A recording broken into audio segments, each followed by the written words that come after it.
ಆರಾಧ್ಯಮೂರ್ತಿಯಾಗಿರುವಂತಹ ಪರಮೇಶ್ವರನನ್ನು ಮನಸಾಧ್ಯಾನಿಸಿ ಸಭಾ ಪ್ರವೇಶವನ್ನು ಮಾಡಿದವರಿದ್ದೇವೆ. ಯಾವುದಕ್ಕೂ ತಮ್ಮನ ನಿರೀಕ್ಷೆಯಲ್ಲಿದ್ದೇವೆ. ಯಾಕೆ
ಸಹಜವಾಗಿ ಹುಟ್ಟಿ ಬದುಕನ್ನು ಸಾರ್ಥಕಗೊಳಿಸಿಕೊಂಡವರು ನಾನು.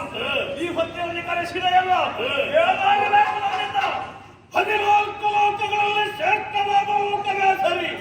ಅರಸರಾಗಿ ನಾನು ಮೆರೆಯುತ್ತಾ ಇದ್ದೇನೆ, ಯುವರಾಜನಾಗಿ ನೀನು ಕಂಗೊಳಿಸುತ್ತಾ ಇದ್ದಿ. ಸರಿ ತಮ್ಮ, ನಮ್ಮದಾದಂತಹ ಆಳ್ವಿಕೆ ಕೇವಲ ಪಾತಾಳ ಲೋಕಕ್ಕೆ ಮಾತ್ರ ಸೀಮಿತವಾಗಿರಬಾರದು. ಇಡೀ ಪ್ರಪಂಚವೇ ನಮ್ಮದಾಗಬೇಕು, ದಿಗ್ವಿಜಯವನ್ನು ಕೈಗೊಳ್ಳಬೇಕು ಎನ್ನುವಂತಹ ಆಕಾಂಕ್ಷೆ. ಧರಾಪಾಲಕರ ಕರ್ಮವನ್ನು ಮುರಿಯಬೇಕು, ಸ್ವರ್ಗಲೋಕ ಸ್ವಾಧೀನ ಮಾಡಬೇಕು ಎನ್ನುವಂತಹ ಆಕಾಂಕ್ಷೆ. ಏನು ನಿಮ್ಮ ಅಭಿಪ್ರಾಯ? ನೀನು ಬೆಳೆಯುವಂತಹ ಆ ಚಂದವನ್ನು ಕಾಣಬೇಕು ಎನ್ನುವಂತಹ ಆಶೆ ನನಗೂ ಇದೆ. ಹಾಗಾಗಿ ನಿನ್ನ ಒಂದು ಅಪ್ಪಣೆ ಸಾಕು. ಮರೋರಗರನ್ನು ಗೆದ್ದು ಸುರರ ಆ ಅಧಿಪತ್ಯವನ್ನು ಕೊನೆಗೊಳಿಸಿ ನೀನೇ ಮೂರು ಲೋಕದ ಒಡೆಯ ಎನ್ನುವುದನ್ನು ಕಾಣಿಸಿಕೊಡ್ತೇನೆ. ಆ ಬಗ್ಗೆ ಕಾರ್ಯ ಯೋಜನೆಯನ್ನು ಹಾಕಿಕೊಳ್ಳೋಣ. ಏನೋ ಅಳು ಕೇಳುತ್ತಾ ಇದೆಯಲ್ಲ.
ಉರಿಯ ಮೂಟೆಗೆ ಕೈ ಹಾಕಿರ್ಬೇಕು.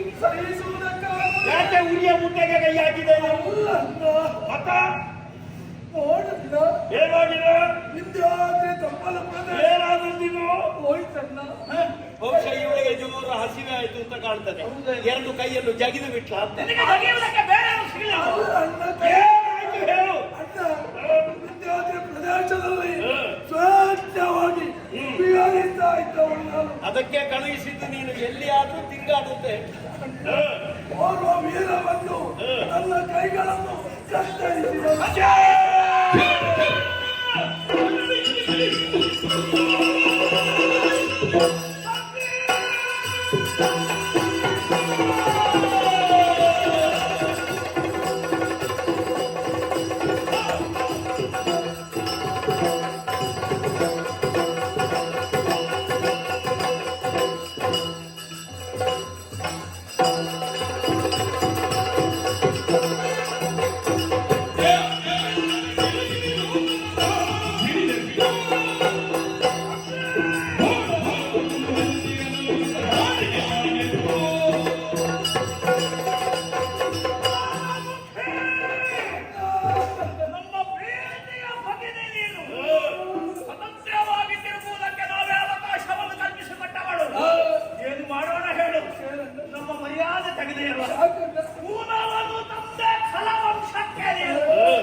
ಮಾತನಾಡುವುದು ಎರಡನ್ನು ಒಂದಾಗಿ ಮಾಡಬಾರದು. ಒಂದೋ ಜೋರಾಗಿ ಅಳುತ್ತಾ ಇರು, ಆಮೇಲೆ ವಿಷಯಕ್ಕೆ ಬಾ. ಅವ ಸೂರ್ಯ ವಂಶದವ. ಯಾವ ಅವನ ವಂಶಕ್ಕೆ ಮಣ್ಣಾಕಿದ್ದು ಎಲ್ಲಿದ್ದಾನೆ ಅವ? ಅಯೋಧ್ಯೆಯವ. ಅಯೋಧ್ಯವ. ಅವನ ಹೆಸರು ಋತಧ್ವಜ. ಅವ ಸಾಮಾನ್ಯನಲ್ಲ, ವೀರ ಶೂರ ಪರಾಕ್ರಮಿಯೇ ಇದ್ದಾರೆ. ಅವನಿಗೆ ಓರ್ವ ಸಹಕಾರಿಯಾಗಿದ್ದಾರೆ. ಯಾರವ? ಗಾಲವ ಎಂಬುದಾಗಿ. ಗಾಲವ? ಗಾಲವ? ಗಾಲವ ಅವ ಯಾರು? ಗಾಲವ ಕಟ್ಟ ಬಿಟ್ಟಂತಹ ಕೊಟ್ಟು ಸನ್ಯಾಸಿ. ಸನ್ಯಾಸಿ. ಅವ ಮಾಡುವಂತಹ ಯಾಗವ ಯಜನವ ಅದರ ಫಲ ಆ ರಾಜನಿಗೆ ದೊರಕುತ್ತದೆ ಅಣ್ಣ. ಹಾಗಾಗಿ ಸ್ವಲ್ಪ ಜಾಗರೂಕತೆಯಿಂದಿರ್ಬೇಕು ನೀವು. ನೀನು ನಮಗೆ ಜಾಗೃತೆ ಎಲ್ಲ ಹೇಳಿಕೊಡ್ಬೇಡ. ನಮಗೆ ಗೊತ್ತುಂಟು ನಿನಗೆ ನಿಂತ ಜಾಗೃತೆ ಮಾಡುವುದಕ್ಕಾಯ್ತಾ? ನಿನಗೆ ಮೊದಲೇ ಮರ್ಯಾದೆ ಇಲ್ಲ, ನಮ್ಮ ಮರ್ಯಾದೆ ಹೋಯ್ತು ಈಗ. ರಕ್ಕಸ ಕುಲದ ಮರ್ಯಾದೆ ಅದಷ್ಟೇ.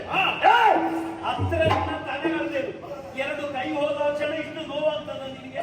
ನಮ್ಮವರ ಎಷ್ಟು ಮಂದಿಗಳ ತಲೆ ಹೋಗಿದೆ. ಯಾರಾದ್ರೂ ಮಾತನಾಡ್ತಾರ ಈಗ? ನೋಡ್ಬೇಡ. ಹೋಗು, ವೈದ್ಯರಿದ್ದಾರೆ, ಔಷಧಿ ಮಾಡಿಸು. ಆದ್ರೆ ಒಂದು ಉಪಕಾರ ಮಾಡಿ, ವೈದ್ಯರಿಂದ ಔಷಧಿಯನ್ನೇ ಮಾಡಿಸು. ಅವರಿಗೆ ಉಪದ್ರ ಮಾತ್ರ ಕೊಡಬೇಡ. ನಾನು ನಮಗೆ ಅಪವಾದ ಬಂದಿತ್ತು. ಹೋಗು ನಡೆ. ನಿಮ್ಮ ತಂಗಿ ಅಲ್ವಣ್ಣ ನಾನು. ನಮಗೆ ನಮ್ಮ ಸ್ವರೂಪ ಜಾಗಬೇಕು. ಹೋಗು.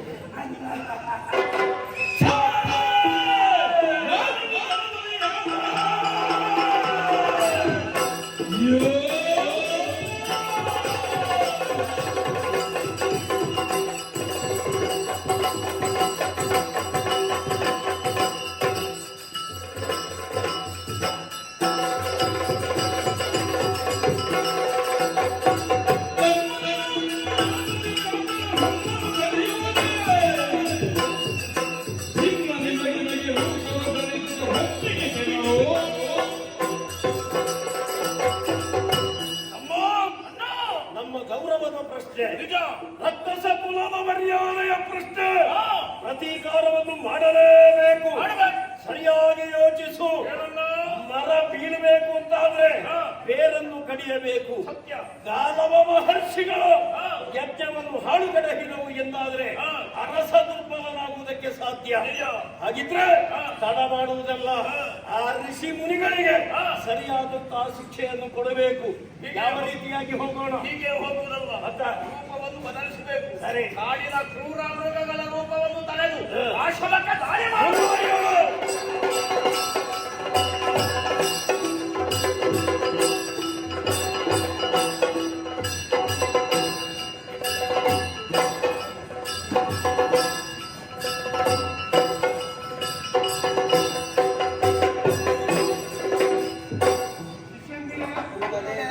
ಬಂದಿದ್ದೀರಲ್ಲ, ಇಬ್ರು ಅಲ್ಲೇ ಉಳಿದಿದ್ದಾರೆ. ಪರವಾಗಿಲ್ಲ. ನಾವು ಈ ಲೋಕದಲ್ಲಿ ಇದ್ದುಕೊಂಡು ಯಾಕೆ ಯಜ್ಞಾದಿಗಳನ್ನು ಮಾಡ್ತಾ ಇದ್ದೇವೆ? ಯಾಕೆ? ಲೋಕ ಕಲ್ಯಾಣಾರ್ಥವಾಗಿ. ಮಳೆ ಬರ್ತದೆ, ಬೆಳೆ ಬರ್ತದೆ, ಇಳೆ ತಂಪಾಗ್ತದೆ. ಹಾಗಾಗಿ ನಮ್ಮ ಕೊಡುಗೆ ಏನಿದೆ ಲೋಕಕ್ಕೆ ನಾವು ಕೊಡಬೇಕಾಗಿದೆ. ಆದ್ದರಿಂದ ತಡ ಮಾಡುವುದು ಅದು ಎಲ್ಲ ಯಾಗಕ್ಕೆ ಉಂಟು.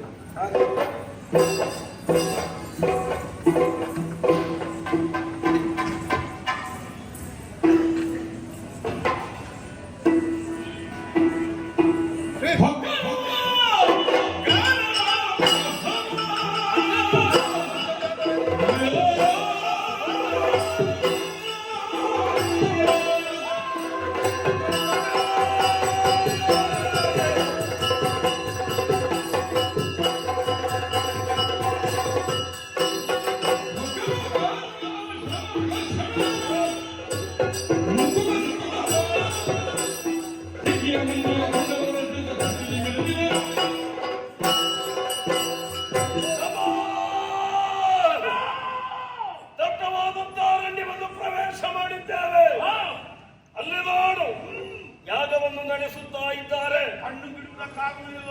ಯಾಗಗುಂಡದಿಂದ ಹೊರಟಂತಹ ಧೂಮ ಇಡೀ ನಭೋಮಂಡಲವನ್ನೇ ವ್ಯಾಪಿಸಿದೆ. ನಿಜ. ಕಣ್ಣು ಬಿಡುವುದಕ್ಕೂ ಆಗುವುದಿಲ್ಲ, ಉಸಿರಾಟ ಮಾಡುವುದಕ್ಕೂ ಆಗುವುದಿಲ್ಲ. ನಮಗೆ ಮೊದಲೇ ಉಸಿರಾಟದ ಸಮಸ್ಯೆ ಇದೆ. ಹೌದು. ಹೀಗೆ ಹೊಗೆ ಹಾಕಿದ್ರೆ ಒಬ್ಬರ ಆರೋಗ್ಯ ಆದ್ರೂ ಸರಿ ಇದ್ದೀತ. ಇದು ವಾಯುಮಾಲಿನ್ಯ ಮಾಡುವುದು ಸಂಶಯ. ಅವರೆಲ್ಲ ಹೇಳ್ತಾರೆ, ಕೆಲವು ಬ್ರಾಹ್ಮಣರು ಹೇಳ್ತಾರೆ ವಾಯು ಮಾಲಿನ್ಯ ಅಲ್ಲ, ವಾಯು ಶುದ್ಧೀಕರಣ ಆಗ್ತದೆ ಅಂತ. ಹೊಗೆ ಹಾಕಿದ್ರೆ ಎಲ್ಲಿಯಾದ್ರೂ ವಾಯು ಮಾಲಿನ್ಯ ಅಲ್ಲದೆ ಯುದ್ಧ ಏ ತಮ್ಮ ನೋಡು, ಅವರಿಗೆ ಅಡ್ಡೆ ಕುಂಡಕ್ಕೆ ಏನನ್ನೆಲ್ಲ ಎಸೆಯುತ್ತಾ ಇದ್ದಾರೆ.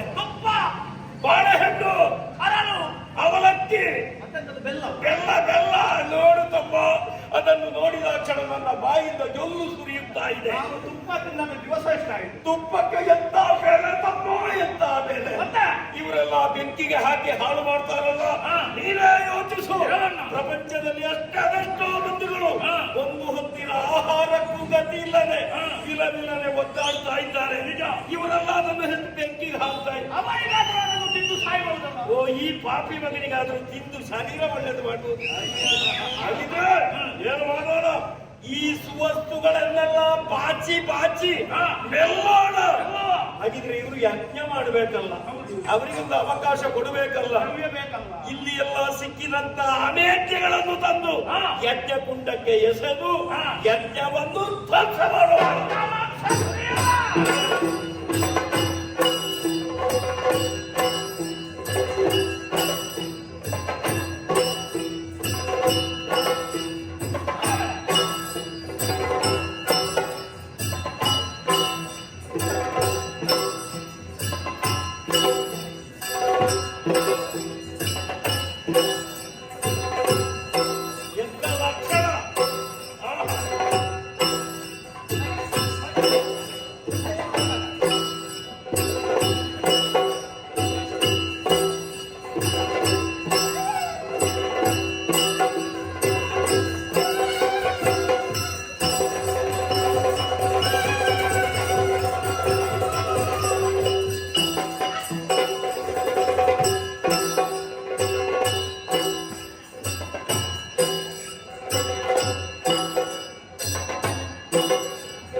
ಇಲ್ಲಿ ಇರುವುದು ಬ್ರಾಹ್ಮಣರು ಮಾತ್ರ ಅಲ್ಲ, ಬ್ರಾಹ್ಮಣ ಸುವಾಸಿನಿಯರು ಯಾರು ಇರಲಿಲ್ಲ.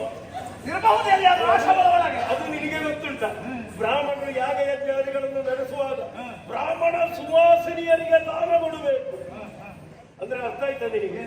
ಬ್ರಾಹ್ಮಣರ ಹೆಣ್ಣು ಮಕ್ಕಳು ಮಾತ್ರ ಸುವಾಸಿನಿಯರು, ಉಳಿದವರ ಹೆಣ್ಣು ಮಕ್ಕಳೆಲ್ಲ ದುರ್ವಾಸನೆ ಬರ್ತಾರ. ಇಲ್ಲಿ ಬ್ರಾಹ್ಮಣ ಸುವಾಸನಿಯರು ಯಾರಿಲ್ಲ. ಏನೇ ಆಗಲಿ ಯಜ್ಞಧ್ವಂಸವನ್ನು ಮಾಡಿದ್ದಾಗಿದೆ. ಈಗಲೇ ಯುವರಾಜನಿಗೆ ಸರಿಯಾದಂತಹ ಪ್ರತಿಕಾರವನ್ನು ತೋರ್ಪಡಿಸುವುದಲ್ಲ, ಹೇಗೂ ಆತನ ಬಲ ಕುಂಠಿತವಾಗಿದೆ. ಈಗ ನಮ್ಮ ದೃಷ್ಟಿ ಯಾವ ಕಡೆಗೆ ಗಂಧರ್ವ ಲೋಕಕ್ಕೆ